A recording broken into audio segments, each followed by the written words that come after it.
Hi everybody. Well, I'm not in Maine. We're on Cape Cod and we're doing a lot of packing and lots of so much work to be done in a move from a house after 23 years. So I'm still doing, my everyday projects, and I'm still homesteading, making my own bread. This is the yeast that's turning into a nice fermented looking thing going on here. As soon as that's done, I'll add 2 pounds of flour and 1 ounce of kosher salt. And in here is a tablespoon of yeast to 3 cups of lukewarm water. And I did put about a tablespoon of sugar in to feed the yeast, so that's why it looks so pretty, getting slushy and fermenty. But today my biggest thing I wanted to tell you was about buying in bulk.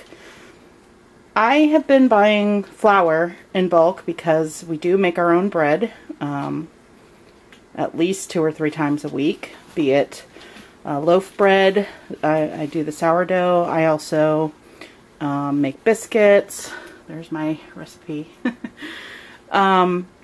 And tortillas and things like that. So it really is a lot better and less expensive to buy in bulk. So what I do is, this one I got on Amazon. It's a Great River Organic Milling Company. It is a 25-pound bag of organic whole wheat bread flour. But then, where do you store this ginormous thing? 25 pounds. I could put it in a 5-gallon bucket, but I opt to, because whole wheat is something that can go rancid very quickly. It still has the oils in it.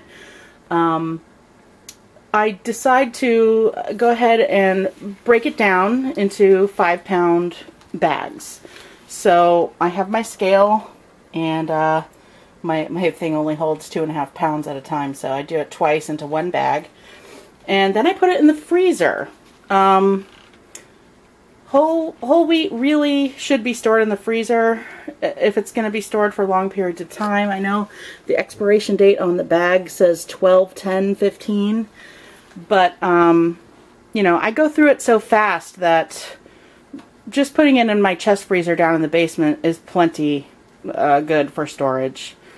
So I'll probably get another bag of this. Let's see, it should make 5 bags. I've already made 2 batches of dough, so I'll get 4 bags left now out of this.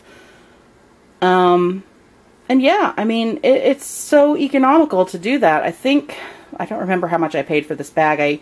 I do the Amazon Prime. It's the, what is it called?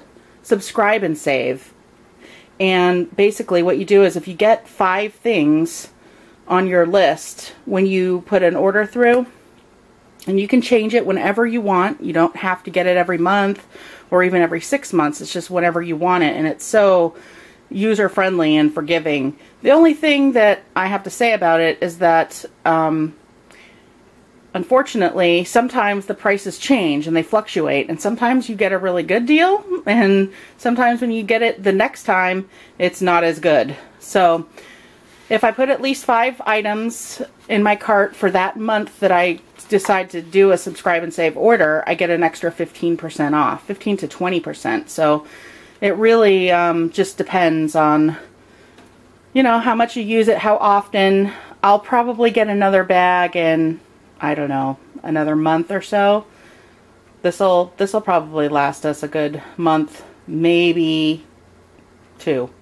So yeah, I mean, it just depends on how much bread we're eating, but I decided that I'm only going to buy organic flour from now on. So I was interrupted for a moment.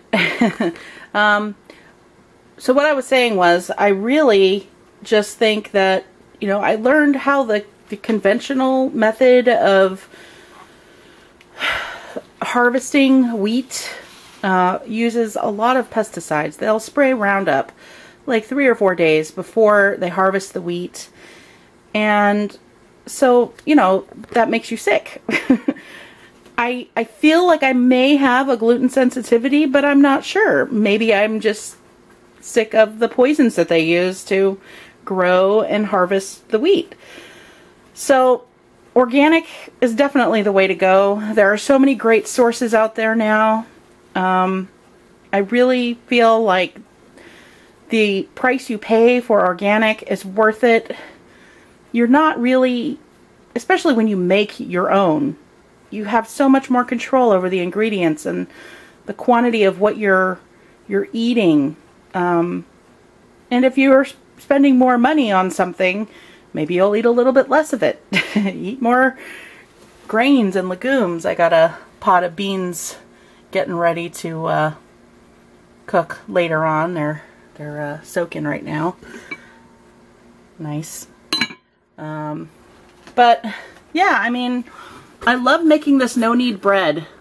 Once it's mixed, it's about, it goes about to the 2-quart line. So in 2 hours, it should double up to the 4-quart line.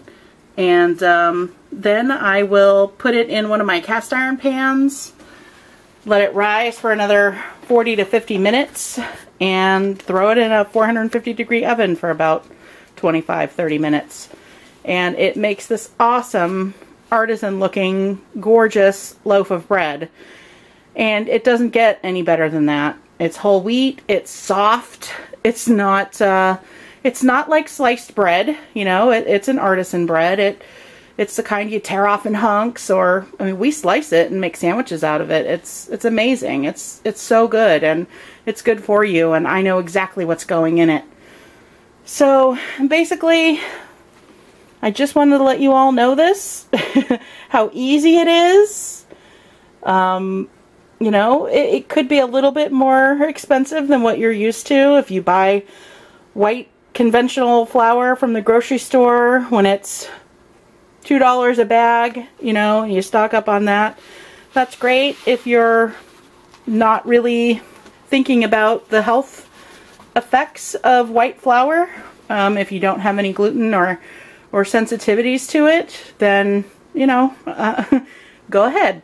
But this is how we're going to do it from now on, and I really feel good about it. I will take some pictures and show you the finished product of the bread when it's done too. But alright, well, that's all I really wanted to say, and I hope everybody has a great day. If you like my videos, please click the thumbs up button and subscribe and leave comments. I would love to hear from you guys. Let me know what you want to see more of on the channel. I know that because we're between 2 places right now, it's kind of hard for me to get a lot on the homestead, which is what I really like to be doing right now, trust me. And as soon as I'm there full time, I'm sure there'll be so much for me to do that, you know, videos will be forthcoming very quickly there. Yeah, so think about it. Whole wheat, bread flour, make your own breads. Feel better. All right, and have a great day. Bye, guys.